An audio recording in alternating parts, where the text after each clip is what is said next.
I would say absolutely key throughout my whole career has been the sponsorship and support of other women. Yeah. Every single role. It's lovely meeting you, Angela, because I've not met you before, but Yeah. obviously heard great things from Becky, which is lovely, and I feel like I know you. Yeah, I know I do. I know it's the Which Becky is lovely. connection. I know, exactly.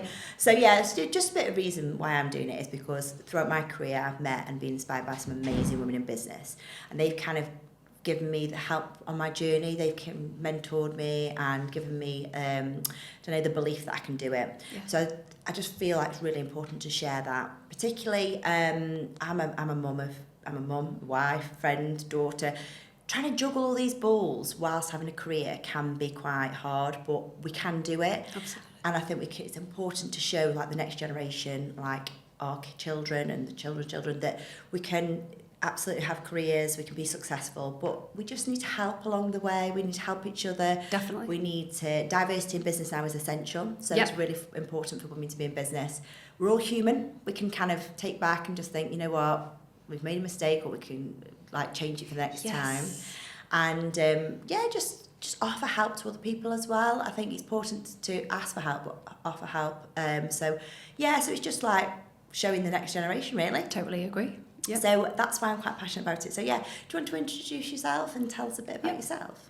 So I'm Angela Norman at YBS, Yorkshire Building Society. I've been there 7 months, and prior to that I've been in financial services for 25 years. Wow. So right from branch, I've been behind the till when I was 16 on a Saturday, and I think, like we were saying earlier, really important just to have that grounding in customer service. And 100%. for me, that was one of the most important points in my career, just to kind of get that real understanding of how to talk to customers, how to engage customers, how to deliver for customers. Yeah. But I would say absolutely key throughout my whole career has been the sponsorship and support of other women. Yeah. Every single role. Totally. In different ways, whether that's through a colleague and support there, or whether that's through line management. When I moved from Lloyds to RBS, I moved to work with Becky, and I joined because of her, really, because I could see the passion that she had for the business, and I thought, I believe in that. And together we worked really, really closely and aligned on where our kind of morals and ethics for where we wanted to take the business were, and that was really important to me. So, and then other sponsors throughout my career, again, I think they've been really, really important at a senior level. Yeah. So at one point in my career, I set up an Aspiring Women Network in RBS with Becky and other colleagues to almost look at why women weren't progressing in the commercial division, because there was such an imbalance of female senior leaders and in leadership positions. But we had loads of women. I think the imbalance at the time was 70-30. So in terms of 70% women and 30% men in the business. But in the leadership positions, it was less than 10%. Yeah. So there was a real lack of that diversity at the top. So we put some initiatives in place. So we set up mentors. We set up networks in terms of getting access to role models and bringing in internal, external people, and sponsorship as well. So kind of really focusing on what are the key things that drive other women and bringing them together, and the energy and engagement that you get when you bring that, because women genuinely do want to support each other. They do, is what I've found. And they shout up if they need help. We're not scared of doing that as well, which I think is really important. Especially if it's for your colleague. Yeah. And I think that's the thing with that I've found through either that sponsorship or just allyship with other female colleagues, is the desire to actually want to make a difference and do something that's not for your benefit and not for your greater good, but actually is going to have an impact on somebody else. 100%. There is definitely something there with that, with kind of women wanting to help other women. Yeah, absolutely. And I've noticed that throughout my whole career. Yeah, amazing. And then obviously we've shared Becky's kind of been our mentor, both of us in different times of our career. And she is definitely a person that's always been somebody I looked up to and wanted to inspire to be like. But I know that you also had a women portfolio. I did, is that what you were brought over? Because you were quite... after speaking to Becky, you've never been into commercial before, is that right? And you were that in was retail. right. It was a bit like, okay. So I did. I joined from the branch network in Lloyds to RBS to take on a women in business portfolio. It was a trial at that point to see whether or not it was something that they wanted to implement across the rest of the business. So it was quite a fortunate role, really, to shape it with a blank sheet of paper. And at the time, it was really going out and getting female entrepreneurs to come together and recognise the benefits of being together and the support that they could provide for each other. So every business owner can feel quite isolated because they're running their business. But if we could bring female business owners together to share those frustrations and fears or strategies and tactics that they could employ in their business, that was kind of the approach that we were taking. And it was something that wasn't really done at that time. This was about 15 years ago. Was it? Yeah. So it was quite new. There wasn't as many kind of female networks as there are now. Yeah. And it just went really well. Brilliant. It just grew arms and legs. We did things where we would bring a lot of the businesses together to showcase what they did for each other and in the local communities across the Greater Manchester area, and that profiled them with other people, whether it was B2B or B2C businesses that they were promoting. It was just great. Brilliant. To be part of that opportunity to enable and empower women who wanted to progress. Amazing. And then now NatWest and RBS have rolled that out across the whole of the country, and it's still there now. So it's a nice to show that you've kind of were the first people to kind of do it. That's amazing. Absolutely amazing. And I bet that is so important for some people now. Like to not have that is like, it's a safe place, I think. Yeah, I get that. Especially for female entrepreneurs. Sometimes they do want to talk to another female about their business strategy and ideas. Not all the time, and some people aren't bothered about that. But I think it's important to provide the opportunity if people, whether it's females or males, whoever it is, if they have a desire that they want to talk about it with a particular person, that we provide that opportunity. So 100%. it was really nice to be part of that and enable that. Amazing work. I love just hearing about it. It's so capturing just listening to you. So amazing.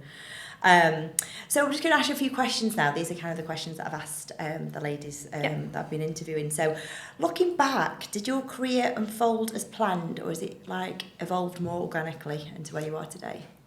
I would say, looking back, my career has definitely unfolded organically, but it's always had the same theme across it, in terms of I've always known what the next step that I wanted to go to and made sure that I did everything that I could to demonstrate that I was capable of doing that role. And I think that drive inside me came from being a female in a male-dominated environment. Because I knew that if I was going for that next job, that I would be up against a lot of colleagues who either had more experience or mirrored the people who were hiring them. So I had to do something slightly different. So that's what drove me throughout my career, was finding the next role, making sure that I was delivering at that level before then going for it. And always had a real career anchor of wanting to make a difference. Yeah, absolutely. Influencing and supporting people, whether that's customers or colleagues. That's right at the core of what I get out of bed every day for. And that's not changed from when I started in my career to where I am today. But I think that real desire and drive to do that has navigated my choice in the career path. And I've done lots of different roles, but at the core of all of them has always been, how can I make a difference? How can I make an impact? And then when that impact is made and you see these people successful, it's so rewarding, isn't it? Like, that's the best thing like you can ever, like, I've seen it, I've led people, I've managed people who've gone on to do greater things, and it's just amazing. The feeling you get from that is incredible, isn't it? I think it is, and it's not necessarily people who've gone on to progress to other things. What I really get a lot out of is helping people understand what is important to them. And sometimes that's meant that people have taken a completely different direction in their career because they weren't on the path that they wanted to be on, but they realised that through recognising some kind of signs that they saw in their career that they weren't quite happy with. So for me, it's just about really understanding people, understanding what they need, and then helping them get wherever they're trying to get to. 100%. Brilliant. Love it. And then so when you came out of school, is this something, did you know banking was kind of something you wanted to go into, or not necessarily? No, I fell into banking, but more because I took a Saturday job when I was 16 at the local Lloyds TSB branch. And just loved engaging with customers. And at the time, I had the chance and the choice to go to university, but I took the opportunity to go in and do a relationship manager role in the branch instead, because I just loved the environment, and I felt that was a natural place for me. Yeah. So whereas a lot of my friends at the time were off going to university, I decided to stay, and it's the best decision I ever made, because the experience that I learned in the branch, and then quite early on, I got my first branch when I was 20. Yeah, so you wouldn't have had that opportunity if you'd have gone to uni and then come back, because you'd still be at university. I totally agree. And I think that's what me and Becky were saying the same, actually, because we both, exactly the same as you, we didn't choose banking as being a career. We just kind of fell into it, but was successful very early on. Like, again, I was 24, I think, when I had my first branch.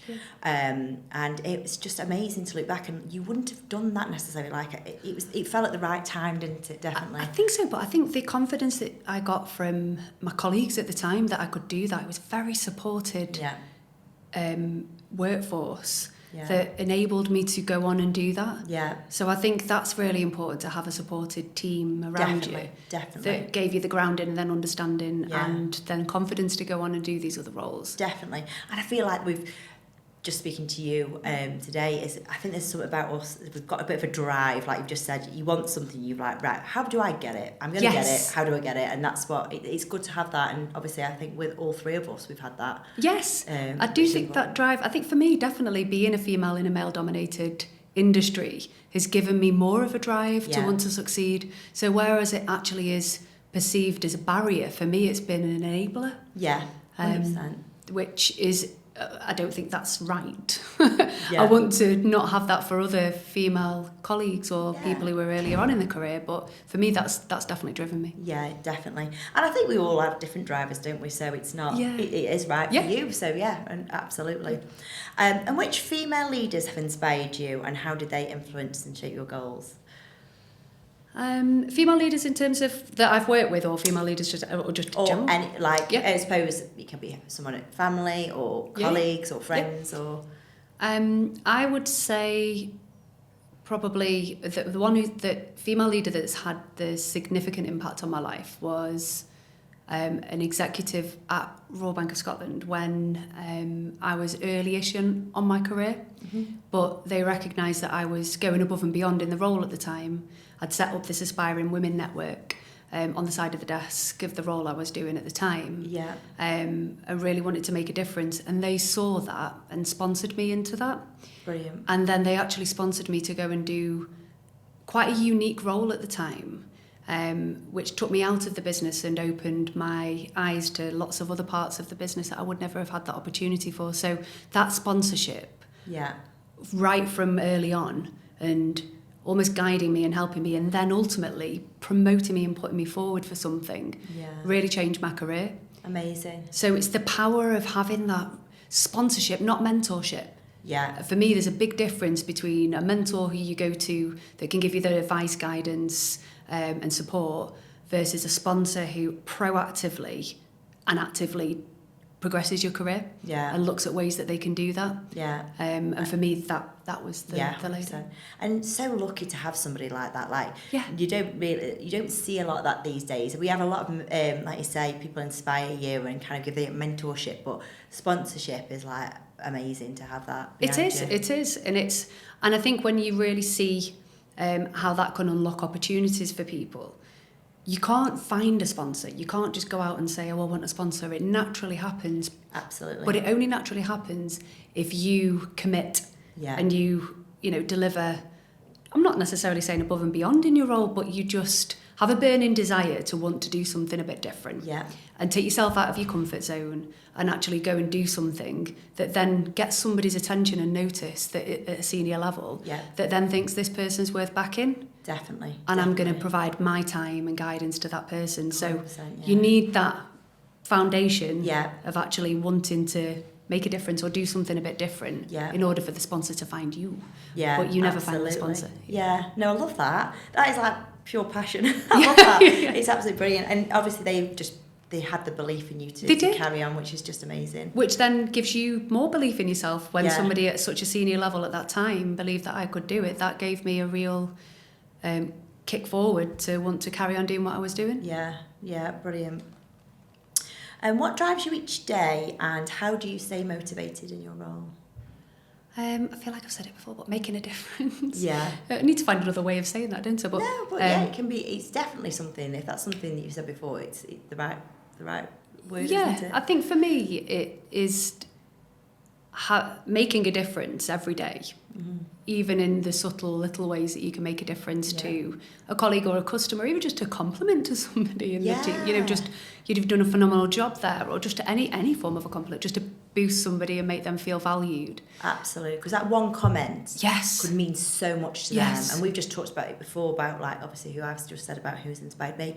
They don't actually realise at the time that they're doing something. Yeah. But you are, that makes such a difference. I think that's why, for me, back to one of your earlier questions about whether or not I knew I wanted to get to a certain level or whether it happened organically. I've never had a desire to need to get to a certain level. But what I've recognised as I have progressed throughout my career is the more senior you become, the more influence and power that you can have in terms of helping other people. Yeah. And that's what drives me. Yeah, that's so important. It's not the power that I get, it's the influence that I can leverage in the roles and the positions that that I've had. Absolutely. So very, very mindful of that and making sure that I go out of my way frequently to either provide feedback or provide those compliments, whatever it is that will make those people who you're working with feel valued. Absolutely. And because you've had that, you know how that can feel. So I think that's amazing. Yeah. Amazing. And have you ever faced moments of this self-doubt or imposter syndrome, what we talk about? And how did you regain your confidence again? Yes. I don't think you'll have anybody that says no. No, I absolutely agree. But I think that's a male and a female trait. I think it's just a more typical female trait. I think we like to talk about it more as females, don't we? Yes. So. I think you're right. I think it's we're not afraid to share that. Imposter syndrome is a real interesting topic because it means something different to everybody. That little inner critic that they have will be telling every single person something slightly different about why they're not good enough. But I've really learned to identify the warning signs for me, if that ever starts to come up.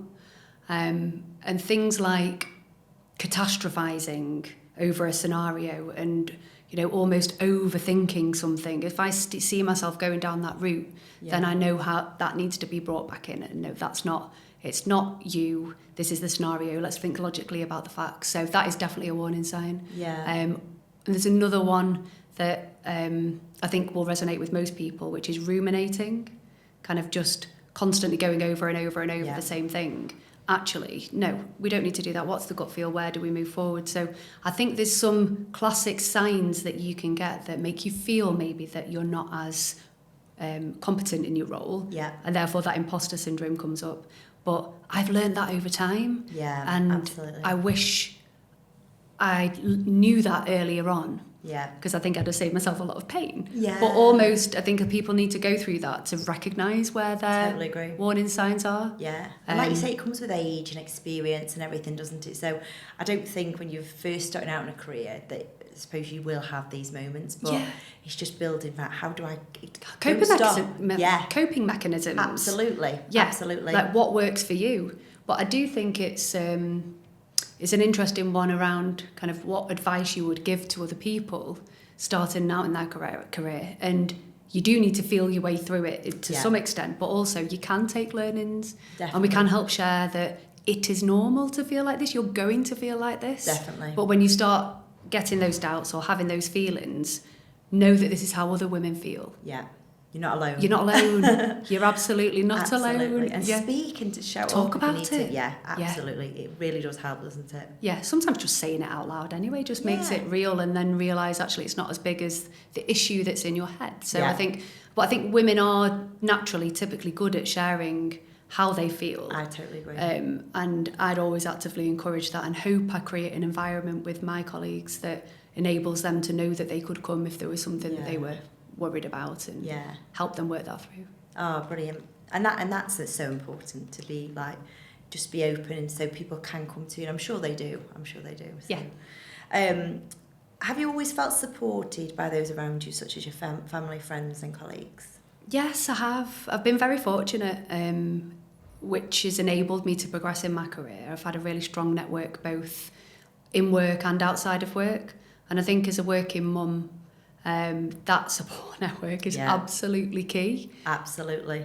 And I think it's acknowledging what that support looks like for you, because everybody has a slightly different setup at home. Yeah. And I think it's just adapting, making sure that you can make it work. Yeah. I'm really fortunate that my mum only lives around the corner and she's really proactive at helping with the kids. Brilliant. And recent puppy that we brought into the family. So. You're very brave. Yes. Man, keep asking what I'm like, nope, not the moment. Don't do it. Do not do it. Although I love him, don't do it. Yeah. Have you got furniture chewed and? No, but we're doing an extension as well at the same time. Honestly, my life at the moment is. This is why you come to work, because it's stressful. Stress at home. Exactly. Just remove all of that. But it is having a strong support network is absolutely key. Totally agree. In any role that you're in, but everybody has a different version of what that support network looks like. Yeah. For me, I've just been very fortunate that I do have that support to do the job that I do now. Yeah, absolutely.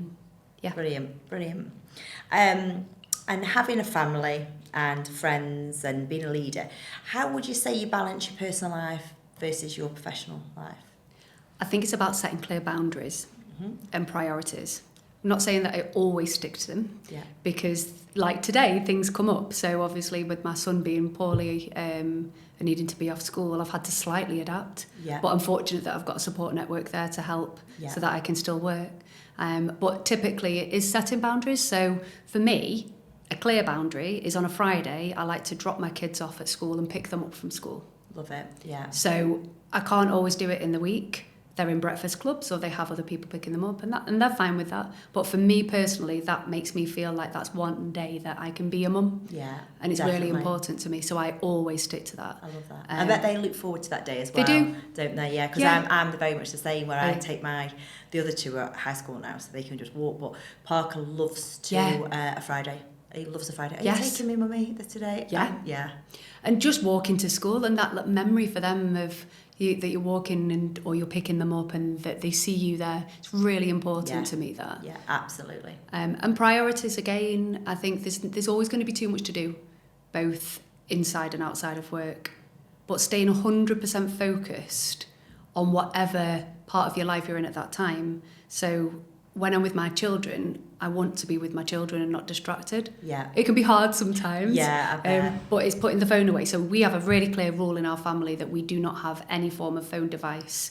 When we're having tea or when we're together, it's just away. Mm-hmm. And I think setting again those precedents for making sure you've got the space to fully engage in whatever it is that you're working on. And I do the same at work. Yeah. So I fully engage in work when I'm at work. Yeah. But then when I'm outside of work, I do want to have that distinction between fully engaging with my children. Definitely. So I think it's really, really important. I absolutely agree, and I'm the same. We have no phones at the table, no phones during dinner time, and it's just nice to have a chat about the day and chat about their problems or what they've achieved, etc. So I totally agree. And phones these days, I mean, I've got two teenagers, girls, so it's like we have to peel the phones off them. I do, yeah. I know, exactly.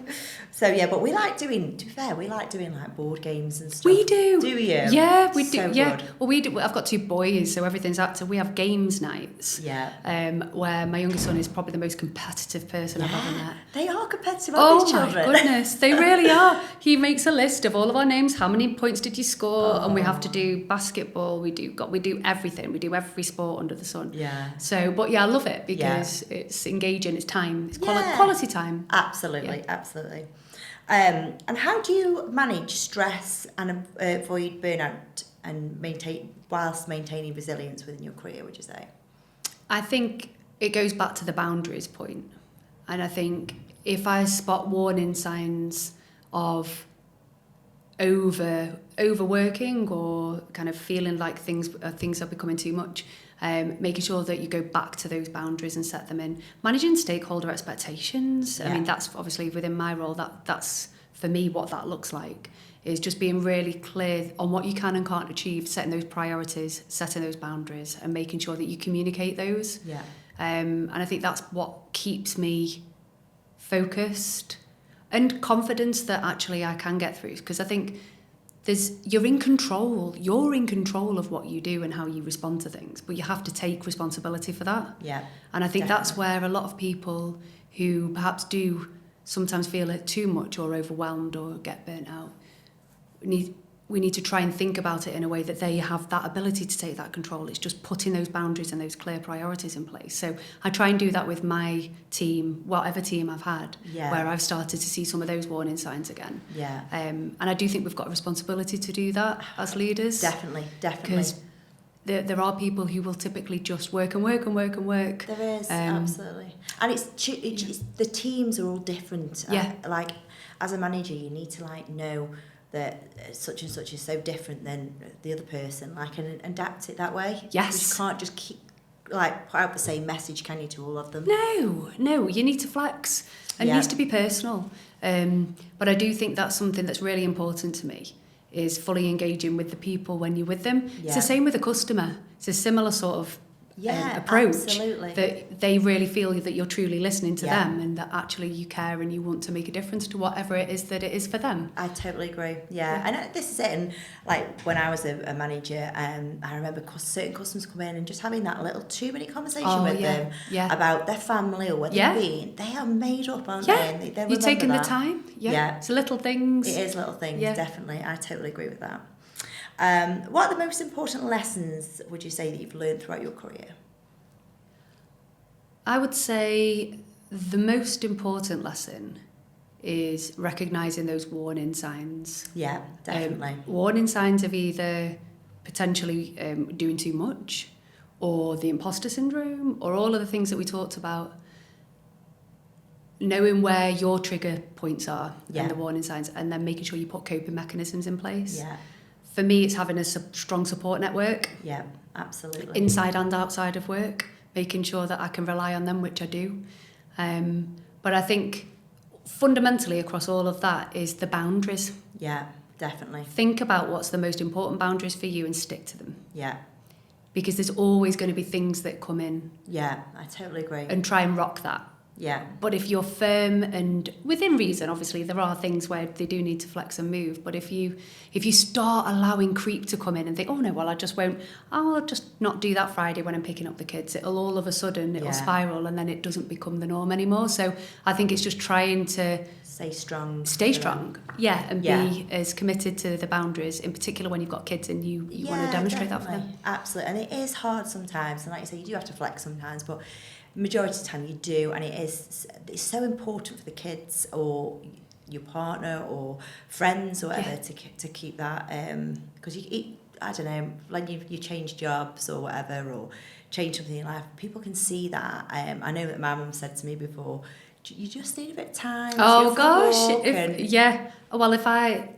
my mum sorts my life out. She helps with the kids, she'll help with my house as well. Oh, but brilliant. She will tell me when she thinks that I need to. They know, don't they? They know, especially if she's like, you've not had a drink for hours, so you need to go and get a drink, or you need to get up and walk. Yeah, get some exercise. Get some exercise, and you just need somebody to tell you that. I'm not saying I always do. No, exactly. But acknowledging it and making a choice. Yeah, absolutely. Because she knows you. She knows when you need to do that. That saves my mum. And my mum also lives around the corner. Oh, does she? Which is got the same nice. life. I know, exactly. Yeah. When the kids are like, do you want to go see Nanny? Because literally she lives on our road, which is I love it's that. Brilliant. It is I really love good. that. Yeah, that's it. And how would you define success, both personally and professionally, would you say? I would say success for me is the impact that I've had on the people around me. And whether that's family, friends or colleagues, feeling that I've actively made a difference in their lives in whatever little way or big way that I can. Yeah. And that really drives me, is seeing them progress. So seeing my kids progress through what I can provide for them, or the time that I spend with them at the weekends. And when we talk about what your favourite part of the day is, and then they say it's part when I've been with them, which that's absolute success for me, rather than the bit when they were on the computer. Absolutely. Which it probably was that, to be fair, but they've said it for me. And then the same in work with colleagues. It's just knowing that I've done everything that I can to proactively support our colleagues, our customers. And I know it sounds cheesy, and it sounds... No, it's not. And do you know what? The same message is kind of coming from a lot of people, actually. So it's other people defining success for others, which is, that's lovely, and it's selfless, and it's just, lovely. So, I totally agree. What's next for you, would you say? So I only joined YBS 7 months ago, and it's been great. I've got a phenomenal team. Oh. It's a brilliant team.